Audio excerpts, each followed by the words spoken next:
There is one number that is providing me hope for a Reds turnaround this year.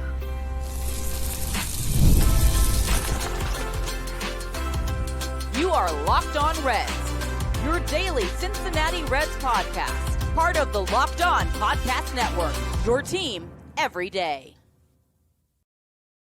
Welcome into the Locked On Reds podcast. Locked On Reds is part of the Locked On Podcast Network, your team every single day. My name's Stephen Offenbaker. His name is Jeff Carr. We have been covering the Reds in podcast form for a combined 14 years. Good grief, that's a long time. We love talking Reds baseball. We love talking baseball in general, and we love talking about those things with you right here each and every day, Monday through Friday. On today's show, we're going to be talking about Hunter Greene, who has hit the IL. Jeimer Candelario is traveling. We're going to discuss some injury updates later on in the show. Plus, Jeff has a question to ask me pertaining to the Reds skipper and the Reds president of baseball operations that is probably going to stump me and make me a little bit confused, but we're going to get into that in a few minutes. But where we're going to begin is with a little bit of hope, because Jeff has gone down a numbers rabbit hole and actually found a number that is giving him a little bit of hope. We've got all of that for you on today's episode that's brought to you by FanDuel. Right now, new customers can get $200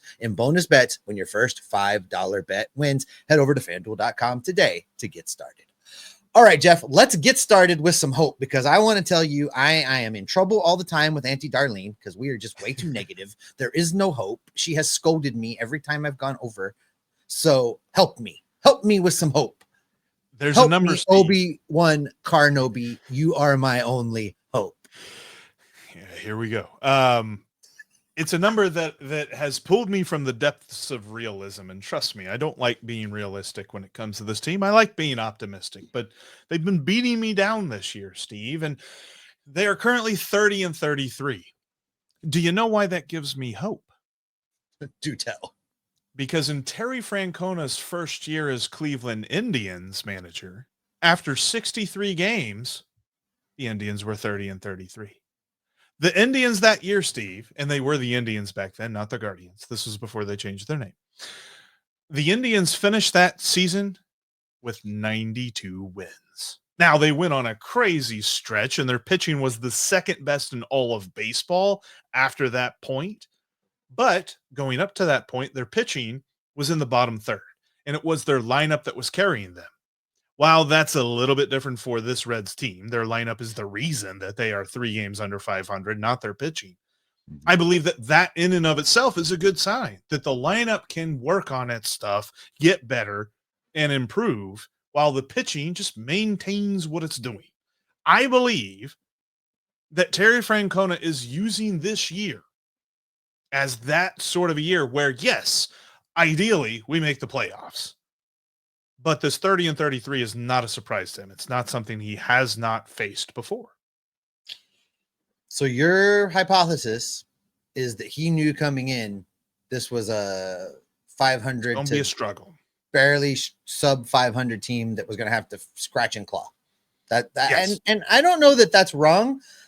I found it interesting. If you believe that hypothesis and you combine it with some of the things he said when they hired him, statements like, I didn't make any roster demands. I didn't require them to do X, Y, or Z. I'm comfortable with the people on this roster.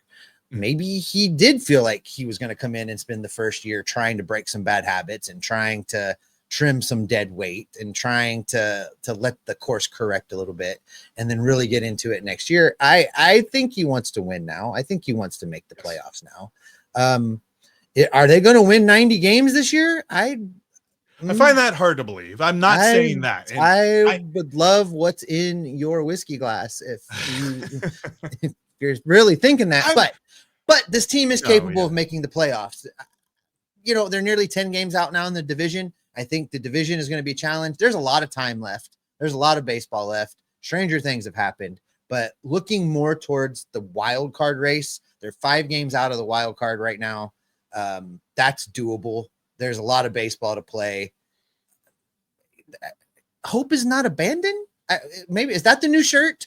Hope is not a strategy. Hope is not abandoned. Not abandoned. Maybe that's what we're doing, Jeff. Rebellions are built on hope, Steve. When it comes to why I derive this energy from this factoid that seemingly is only related based on the fact that the records are the same, is just because of what you were mentioning, like his statements that he made before the season about, not making any demands or saying that they had to spend X amount of dollars on the roster or what have you. I think it was because he was like, I think I can fix him. And if I can't fix him, then we'll just get some new folks in the next year. We'll make the moves necessary to replace what doesn't work. Or we'll see if it's somebody who's going through a prolonged slump that maybe we can fix or whatever that is. I don't think he came here knowing that this year was going to be a unsuccessful season where they don't make the playoffs. But I also do not believe he showed up to Cincinnati thinking we're going to win 95 ball games. Like I think that there's a happy medium here where I agree with anyone that is currently yelling at me right now that is saying, you gave us all this hope that Terry Francona was going to push us to the playoffs. I agree that I said that, and I was wrong.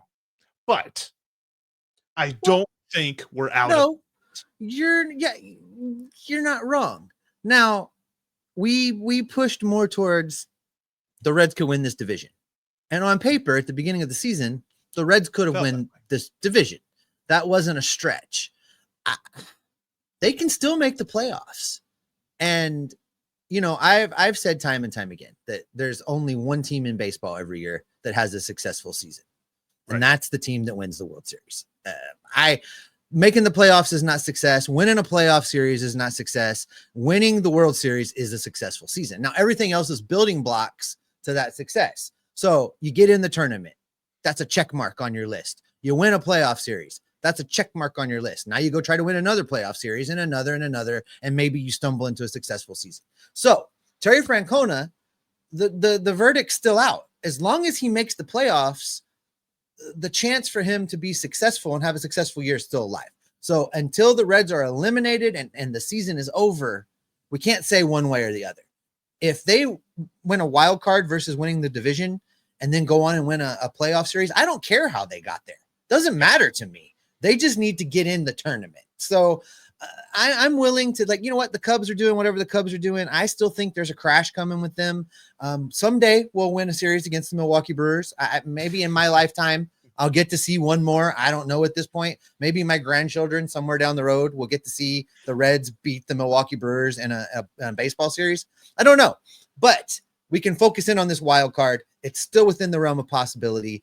All they got to do is the things that we said they needed to do. And as frustrating as it is, they're actually doing the things we said they needed to do, hovering around 500, trying to get to those last 7 games before the All-Star break, right where they are now. 2-3 games under, right at 500. It's fine. You win 5 of 7 heading into the All-Star break. We're cooking with gas. And it's a whole different narrative. It's a whole different energy coming out of the All-Star game. So I get it, Cincinnati. I'm with you. I live and die by this stuff just like you do. And it's frustrating to me like it's frustrating to you. But hope is not lost yet. And God, I hate having to defend that. Always emotion is the future. When it comes to this number, like looking back at the past, I think that we can derive a little bit from it to just be a little bit more patient with Tito. Sure, he's done some things that are very interesting, like batting Santiago Espinal second. That needs to stop yesterday. But I also think that he knows how to get this thing turned around. The Cleveland was bad for multiple years before he showed up, and then they won 92 games. Now, they made some roster moves that I don't think the Reds made comparative roster moves in the offseason when they hired Tito. But at the same time, I think this team was more talented with more young talent than what Cleveland had going into Tito's first season. So there's going to be something here. I think that this number gives me hope and it gives me patience, which is a word that we as Reds fans are very tired of hearing. I firmly agree with you on that. But look, I have an interesting thought about this because let's say I'm wrong. let's say my hope is completely misguided, because if you had to pick who's going to make the headline this offseason, Terry Francona or Nick Krall, we're going to answer that question coming up next. We're getting into the heat of summer, which means there's no better time to jump in on the action on FanDuel than right now. New users actually can get $200 in bonus bets with your first winning $5 wager. And you can throw that on different things like run lines, money lines, over-unders on total scores. And of course, who's going to hit a dinger tonight?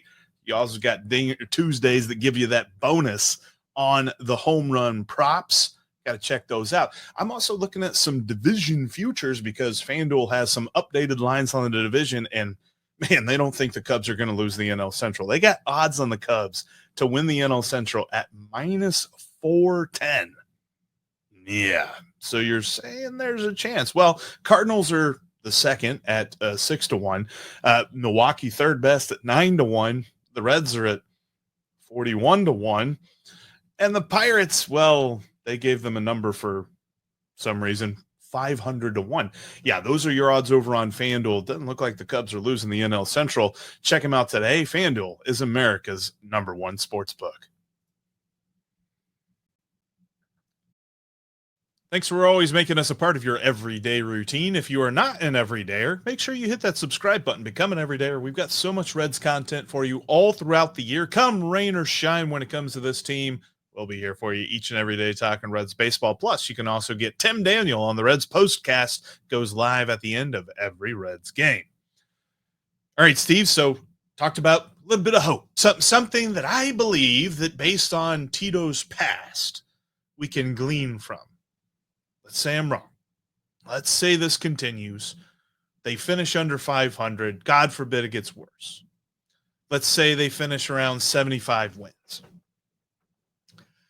There's blame to be had. The Reds have already blamed the manager, though. So they're not going to fire Terry Francona after 1 year. That's just not going to happen. I've seen a couple of people mentioning that. That's crazy talk. He's got multiple years if he wants them. So, if you had to pick this offseason, the headline either reads, Terry Francona steps down and retires, or Nick Krall has been fired. Which are you picking? Nick Krall, for several reasons. One, you just hit on. They already blamed the manager. They already said the problem in Cincinnati was that David Bell was not getting enough out of this group of players that Nick Krall assembled. They already said that. So if a head's got to roll, if there's going to be an accountability piece to this, well, the problem is clearly that it wasn't the manager getting enough out of Nick Krall's players. It's that Nick Krall did not assemble the right players. So the next head to roll would be his. Now, do I think like the third point of this, the little side quest is, do I think either one of those things are going to happen? And the answer to that question is no, I don't, because Nick Krall is 100% grade A+, best there is at doing what he has been directed to do. And what he has been directed to do is spend X amount of dollars so that Bob and Phil still make their money. And guess who's still making their money? Bob and Phil are making their money. Why would they fire that guy?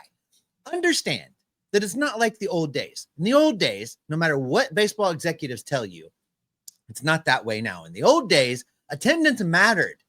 Butts in the seats really mattered. Now, it still matters a little bit, but the Reds have met payroll. The Reds have it's a talking point now because the Reds have met payroll and profitability from all of the extraneous sources of money, from the TV deals, from what comes down from Major League Baseball, from the licensing and the this and all the things. All that stuff. You coming to the ballpark is gravy. Now, don't get me wrong. Phil, he wants the gravy, but it's not a deal breaker anymore. So as long as Nick is doing what he's being directed to do, I don't see him being in danger of being fired. Is he on a hot seat? Nah, he's not on a hot seat. That's why I think this is so interesting and why I think there's a little bit more to the first two options than you would initially think. Like the knee-jerk reaction to the question that I just posed is option 3, definitely. But consider this for a minute. Like we have said, things are different when it comes to the Reds ownership group. It is clear that competing is a secondary goal. And as long as they're in the black, that's the primary goal. But Terry Francona didn't come here to be in the black. He didn't come here to meet some sort of financial goal. And if he's going to take this season to evaluate players and he gets to a point where he realizes, I can work with this guy, I can't work with this guy, and if it comes down to it and they can't replace this guy, or if they're just going to give him some sort of lesser version or a retread or some sort of veteran that he's going to have to kind of rehabilitate a little bit, I wonder if he looks long and hard at his whole contract and like, okay, why did I unretire here? Like, what am I doing? This is a much more likely conversation after next season. If they went through this year and then they come back next year and have the same kind of season, no real progress, teetering on the brink of being relevant, but not really being relevant. If you get through 2026 and you're still in that place, plus with a looming baseball strike, possibly, then we have this conversation. Then you have to wonder, like, will Francona just be like, baseball is going to be on its head for a year anyway. I'm tired. I'm out. I could see it then. I can't see after 1 year, after all of the things he said, because I don't think Tito says things to say things. I think he really, truly means what he says when he says it. And all the things he said when he came into Cincinnati, all the things he's been saying all season long lead me to believe there's not much chance that he would walk away at the end of 1 year, one unsuccessful year, if that's what happens, and just be like, oh, I made a huge mistake. I don't see that. I think the competitiveness that's still in there makes this a 2-year process at a minimum. I would tend to agree with that. I think that it's interesting where Terry Francona is concerned and how this organization treats, competitive baseball. I mean, we know from Nick Castellanos' comments a few years ago, whenever he made it to Philadelphia, and him talking about, it's a shame that city is so just gung-ho and so in love with baseball, and the team that they support isn't, or at least the owners of the team that they support isn't. And the fact that you also listen to Terry Francona, some of the things that he says in post-game interviews, and he's catching a lot of flack right now because he's answered a few questions with, I don't have the answer to that, and if I did, they'd be completely different. I think it's just because he still hasn't gathered enough information to make a judgment. And I talked with people around the organization that really corroborate that. So I feel like there's definitely still a feeling out period going on with Terry Francona in this roster, but they've got to make changes when he deems them necessary, because if they don't, then they're going to run him out of town too. Yeah. And to your point, I would much rather have Terry Francona up there saying, I don't know.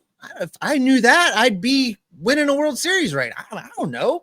I will accept that every day, as opposed to, the guys, they're very, very close. And I think they're just like one bounce away from being the dudes that this team is ready to go. It's got to bring it back. Like, brought it back. Run it back. I'll take Tito every day of the week if I never have to hear another press conference that goes like that. So, I mean, I think, and again, Tito doesn't say things to say things. I think he's just, and we're not used to maybe like just having an honest dude in the chair. And like, I don't know. I mean, it's not the cool answer, right? But it's the true answer, because he's right. If he knew, this team would be 10 games over 500. I get it.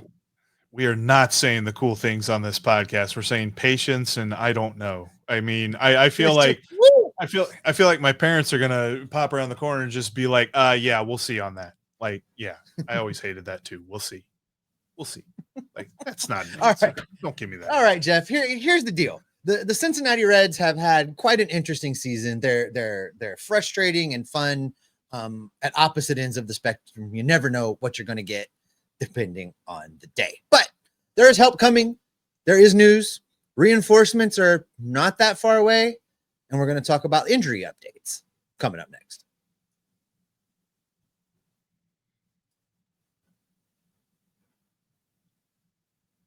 If you can't watch us here on YouTube, take us on the road with you. We are seriously on just about every single audio podcasting app there is out there. Take us in the car, take us to the gym, take us to work with you. We're happy to talk baseball with you no matter where you are. So click that subscribe button right now. All right, Jeff, you've got lots and lots of injury news and notes. Let's get going. So many of them. Of course, the number one note, there's definitely notes about players who are coming back, but the number one note is the guy who just hit the IL, Hunter Greene. In case you might have missed the different news about him, he left with another issue with his groin. With his groin. Same groin that he had a problem with in Atlanta that he hit the IL with back then. And so, well, I hope he's not having a problem with a different groin. That'd be a whole different show. The groin on his right leg or something. Anyway, whatever it is. I don't know anatomy. But he's back on the 15-day IL. I think it's interesting with this one, Steve, because a couple of reasons. Number one, almost immediately they signed Wade Miley back. Wade Miley had opted for free agency because he didn't see that he was going to get an opportunity anytime soon. Well, the opportunity came about and the Reds signed him to a major league deal. And so he is here. And of course, we saw what happened in his first appearance.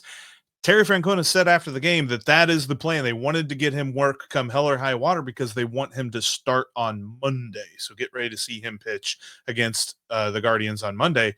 But they signed Wade Miley. And the other thing that makes this interesting for me, Steve, is that it's not just that it was a groin injury. It's that Terry Francona mentioned that he was feeling his lower back as well. In fact, a quote from Tito, he said his lower back was starting to bother him. We're trying to figure out if it was related. We've got to get him healthy. It was kind of an easy decision, even without seeing the MRI. I think, Steve, he's going to be on the IL for longer than the minimum. Yes, absolutely. Here's what I think happened, and we've seen this from this team before. Sometimes you got to protect players from themselves. They've not been good at that when people hurt their hamstrings, and they've not been good at that when people have pulled a groin. And the fact of the matter is Hunter came back too fast from pulling that groin. I think he has been pitching through it. I think it's been bothering him this whole time. I think it has caused him to kind of tweak a little bit of what he's doing on the mound, and he's now strained his lower back as well. That's my hypothesis. That's what I think happened. I think we're looking at 3 or 4 weeks here before he's back in this rotation. And it's unfortunate, too, because this has been a story for his career, as much as you might want to. And I'm one that likes to push back on people that say, man, he's had problems with injuries, but he has. And it's not as if he's had problems with major injuries that sap long periods of time. He has these problems with these little injuries that take little bits of time, but there's multiple of them in a season. So when you put them all together, he's missed a chunk. And that's why he's not in Cy Young voting, or, that's why he's not higher in Cy Young votings and in all-star appearances and things like that, because there's these constant little things where he pitches amazing when he's healthy, but he's not always healthy. Yeah, and I think that they went out and got Wade Miley is also very, very, very telling about what the Reds think is going on in Louisville right now. Yeah, they don't want Chase Petty doing anymore. They don't want Chase Petty back up here, and there's nobody else. There's nobody else that's ready. There's not. And it's very, very concerning. But Hunter's not the only injury update that we got going on here, Jeff. Your guy, your favorite dude, Jeimer Candelario, is on the move. Candyman. Easter Island head at third base. Yeah, he's on the move. He's going to Louisville. He's been doing a couple of rehab games in Arizona with the complex team. That was something, too, that I found interesting. I think I talked about it a couple of days ago when I was solo, that his first rehab game in Arizona, everybody was like, hey, look at that. He went 1 for 2 with a double. That's all right. They glossed over the fact that he committed an error at third base. Like, they need Jeimer Candelario to play third base because they don't have anybody to play third base outside of Santiago Espinal, and I don't mind it if he plays it every so often, but playing there every day has exposed him because he is a utility player. He is not an everyday player. And here we are. Jeimer Candelario is booting the ball all over the field in the complex league. What's he going to do when he gets up here? What if you play him at first base? Play Steer at third? Yep. I could handle that. I can live with that defensive alignment much better. I can live with that. But no, he's transferred to Louisville. I don't necessarily know that means that it's like imminent that he's going to be back in the majors. It's possible he's still down there for about a week, which is where Christian Encarnacion-Strand has been for about a week now, and he's feeling good. But all reports on him are that they're leaving him down in Louisville to continue working on his timing and making sure that he's ready to play, because he's missed an extended period of time. His spring training was spotty and all this other stuff. So they're like, okay, let's really make sure that he is ready to go. And I think it's because they listen to us, Steve, because I keep saying that Christian Encarnacion-Strand has become the guy who is either hurt or coming back from being hurt. And then after he's done being back from being hurt, then he gets hurt again. And so now he's coming back from being hurt. So they're letting him come back from being hurt in Louisville so that he's ready to go when he hits the majors. I hope that we're done with the CES injury saga. I would really like an extended look at what he could be, because I don't know anymore. He's been. I will watch much, Rise like, of Skywalker again before I watch the CES injury saga. All right, more injury news and notes, Jeff. Rhett Lauder transferred to the 60-day IL. Maybe it's time to talk about just being done for Rhett Lauder this year. That oblique strain, according to Terry Francona, is fairly significant, which is manager speak for it's a bad oblique strain. So I don't know that the right answer is not just shut him down. And if you're really feeling like he needs to get some work in later in the year, send him to the complex. Let him just work on mechanics and getting pitches in and try again next year. I think that might be the right answer for Rhett Lauder. Yeah, because this happened to him on a rehab outing on May 22nd. He was transferred to the 60-day IL on June 4th just to make room on the 40-man roster for a healthy player. Teams don't usually do that unless they think he's going to be out for a long time. So I don't even think they put Noelvi Marte on the 60-day IL, and it's clear he was going to be out for a while. But I think I'm with you. Like, he is clearly part of the Reds' future. He is clearly part of the rotation. And coming back and pitching what might amount to like 4 or 5 starts later on this season in the major leagues, that's just not going to be worth it. Like, let's just shut him down. We'll see you in Goodyear next February. Yeah, Noelvi Marte on the 10-day IL. Yeah, they didn't even put him on the 60-day IL, but all reports are that it's likely to be the All-Star break for Noelvi Marte. But good news on the lineup front with Austin Hayes. Right. He's out of the walking boot. He is doing baseball things. He is baseballing people. So some speculation he could be back as early as this coming weekend for the Cincinnati Reds in the majors. It doesn't sound like they're going to do a rehab assignment for him. They're just going to bring him back and throw him in and put with the state of this. Like, really, is a rusty, cold Austin Hayes worse than Hampson or Joe? No, he's not. He's better than both those dudes. So I'm of the opinion, Steve, Jeimer Candelario isn't worse than Hampson or Joe. You heard it here first. Jeimer Candelario in right field instead of Connor Joe. Jeimer Candelario is better than Garrett Hampson. Breaking news. All right, that's gonna be the bombshell, I think, where we end today's podcast. Thanks everybody for checking out today's Locked On Reds podcast, always making us a part of your everyday routine. If you aren't a Locked On Reds everydayer, hit that subscribe button. We would appreciate you doing so. That way you don't miss anything we got coming for you, because tomorrow on the podcast we are going to be live at 3 p.m. Eastern time. That's Friday, June the 6th at 3 p.m. Eastern time. We will be live. We'll be getting you ready for the Diamondback series, and we're going to be telling you whether or not we believe the Reds can win 3 straight games 1-0, because, well, Ellie De La Cruz ain't going to be here, so I'm thinking that's probably what they're going to have to do. We'll discuss that more on the next Locked On Reds podcast.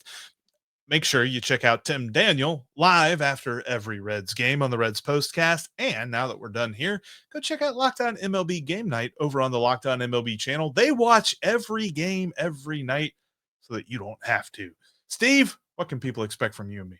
Well, we'll be back tomorrow live at 3 p.m. with the news, the notes, the rumors, and the reports, and keep you locked on Reds every single day.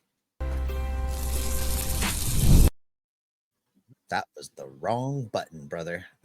Click the right button there, though. That happens sometimes. Fired.